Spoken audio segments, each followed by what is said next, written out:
Magandang tanghali mga klabating and welcome back dito sa RK26 Vlog. And ngayon lang tayo nakapag-vlog ulit dahil sa sobrang busy dahil nga sa Pasko at saka lalapit na New Year. And for today's video mga klabating, may hintayin tayong kaibigan na maghiram ng kak natin na si Peter. Sa ngayon papunta pa siya siguro dito, kaya abangan natin yun sa kalsada. Kaya tara.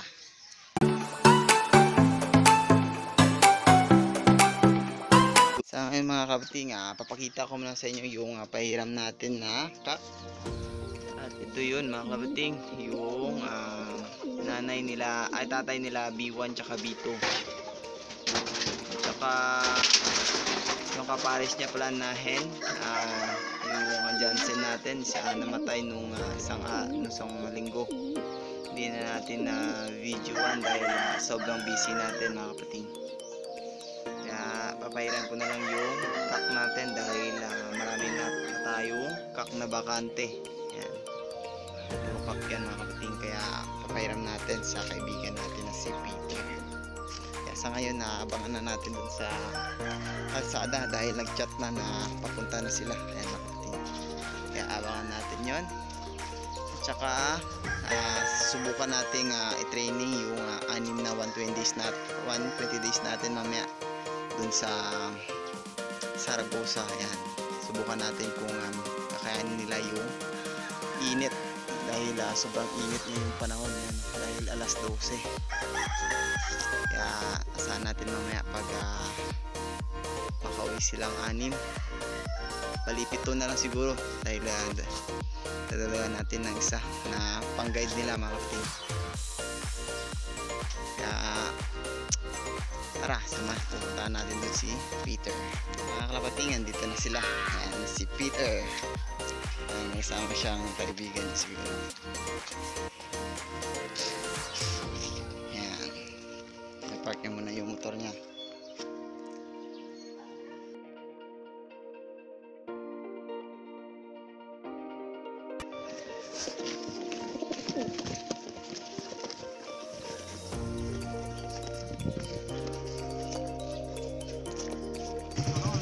Apa nama lak ya? Ade, Nama kita? bijuay lang. Picturean mo lang boss, bijuan mo pagid para ko no training. Ad.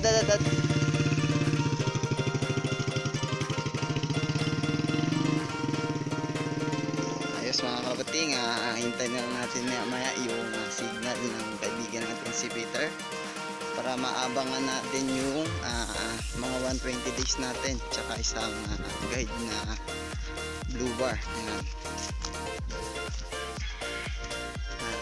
Mas maganda na tanghali yung training natin para masanay sila sa sobrang init ng panahon. Kaya balik na lang ako maya. A few minutes later.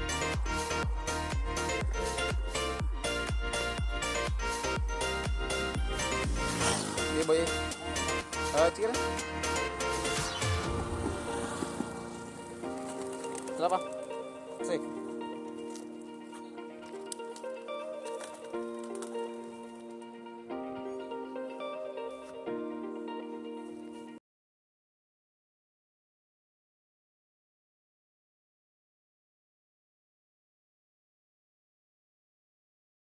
A little longer than a few minutes later.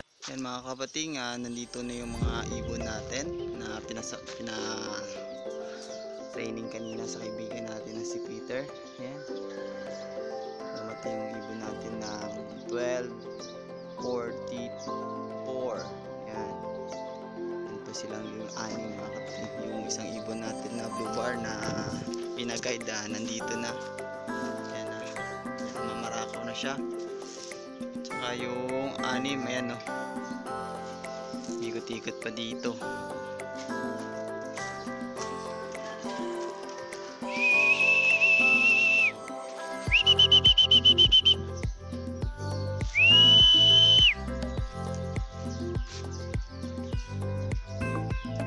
Yung ibon natin na 6 na mga 120 days.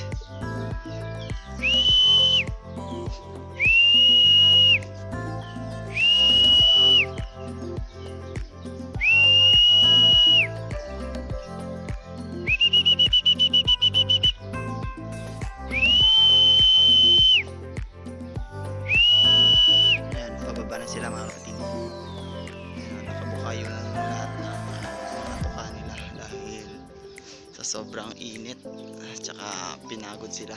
Ayan, oh. Anayos, kompleto, walang naiwan. Ayan. At saka maraming salamat sa kaibigan natin na si Peter. Ayan, sa pag-training sa ibon natin na 7.